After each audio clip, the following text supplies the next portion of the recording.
Are you ready to make a pendant that looks like it was cut out from a piece of dichroic glass? In today's tutorial, I'm going to show you how to create this faux dichroic statement piece with shimmering colors and that magical glass-like shine that we all love. Hi, I'm Michaela from Learn Polymer Clay, and let's dive in.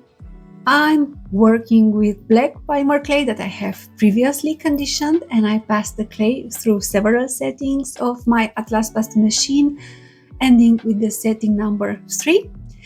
I'm preparing a texture plate called coils, and I've cleaned it with the baby wipes, and in the same time the moisture from the baby wipes is acting as a release agent, so there are less chances for the clay to get stuck inside this texture plate. And I used my roller and a little bit of pressure to impress a beautiful pattern with a lot of circles, coils. Next, I'm going to use nail powders, and these powders are also called nail chrome powders, and in fact they are mica powders, but I feel that they are a little bit more pigmented than the usual mica powders. But if you don't have such chrome powders, feel free to try this technique with mica powders that you have. I'm sure you'll have a great result with any kind of mica powder, and of course with other color combinations as well. So I've used a little bit of pinkish mica powder, and I colored some of the circles. I've used blue to color parts of the circles, and I'm using also a fuchsia magenta nail powder to color other areas of the circles. And in some areas I've used some purple nail powder, and you don't have to be very precise with this pattern, especially if you decide to further cut out the piece like I did. I'm going to finish with some gold nail powder. And when working with the mica powders, use baby wipes to remove the excess from your working table. Do not breathe in the mica powders. Maybe it's even better to use a mask. And then in order to remove the excess, and I'm just going to use parchment paper and press a little bit on the clay, and thus I'm removing some excess mica powders. I already like how the clay looks with so many shimmering colors. Next, I'm going to put some black clay through the pasta machine on a texture plate called foliage on the largest setting of my pasta machine. So I put the clay on top of a silicone texture plate called foliage, and I put them both through the pasta machine on the largest setting. And then I decided to use a diamond shaped cutter. In fact, I'm using this diamond shaped cutter because I want to end up with larger and smaller triangle shaped pieces, because we are going to use these beautifully colored pieces to make like a mosaic. And so I cut the entire piece using a diamond shaped cutter, and I've ended up with a lot of colored triangles on my working table. And I'm going to use a second piece of black polymer clay passed through the setting number 3, and I've used the same texturing plate, and I've used the roller to impress the same coil patterns, or these patterns with a lot of circles. And I'm going to use the same diamond shaped cutter to make the small triangle elements. And of course, if you don't have such triangle cutter, you can use your blade and cut tiny, smaller or larger triangles and make such triangle shaped elements. Next, you'll have to smooth off the edges. And now I'm bringing back the piece of polymer clay that we have previously textured, putting it on the pasta machine on the largest setting on top of the silicone texture plate. And then you'll just have to use these pieces like you would use mosaic pieces and assemble them together.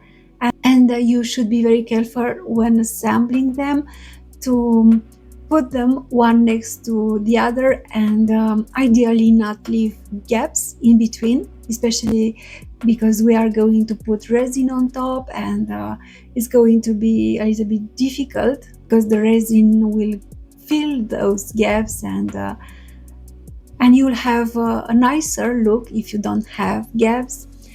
When I finished decorating the piece, I've used parchment paper to gently press these mosaic pieces into the base, and by pressing on them, if there were smaller gaps, you could make them disappear by pressing gently on the clay with the roller. But if you have larger gaps, you won't be able to fill them just by pressing like that on the clay. So ideally, you should not leave gaps in between the pieces. Do your best to fill these gaps and place these pieces one next to each other. Then I use the large round cutter to cut out the shape of the pendant, and then I'm going to use a triangle cutter with rounded corners to cut out an opening in the center of the pendant. And then I smoothed off the edges, the margin of the negative area cut out in the center of the pendant, and I decided to bake the pendant on top of a domed metallic shape wrapped in metal foil. And I decided to add a little bit of gold Fimo gold mica powder in some areas, and I've also decided to add some nail glitter, and I think that was not the best idea, because what seemed to look beautiful before applying the resin turned out to be not so beautiful after applying the resin. And then you'll just have to bake your pieces for 45 minutes in the preheated oven. And normally I use metallic foil on top of them to protect them from direct heat. Then you'll have to let the clay cool down. And then I decided not to poke hole into these pieces, and so I've used my stamp with my initials and a round cutter, and I cut out a round element, a stamped round element. I thought I could sandwich some eye pins that I've made using 18 gauge wire and round nose pliers, and sandwich these such eye pins in between two layers of clay. And of course I'm going to use liquid clay, and I'm going to sandwich an eye pin in between these layers of clay. So I'm going to use some liquid clay in a brush, and I'm going to apply liquid clay on the back of the stamped element. I'm going to press the eye pin inside the raw clay, and then I'm going to press this into the back of the pendant. And of course I'm using baby wipes to gently press it into the back of the pendant. I don't want to leave fingerprints. And I did the same for the second element, but I ended up not using it in the final design. In the final design, I've just used a metal star-shaped component, and here's a tutorial showing you a technique for decorating such metal elements. I've baked the clay again for 30 minutes, and then I let the clay cool down, and then it's time for the resin, and this is where the magic happens.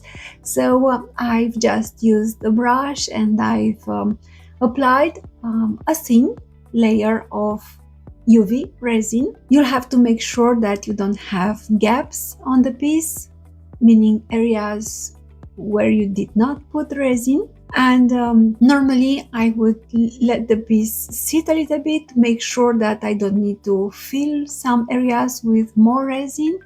Then you'll just have to use a heat gun to remove any air bubbles. And when I'm happy with the look of the piece, I'm just going to use a UV lamp and cure the pieces.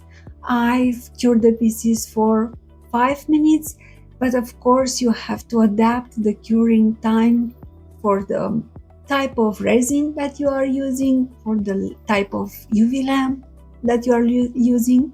And after curing the resin, I've noticed that in some areas the resin kind of withdraw from the margin.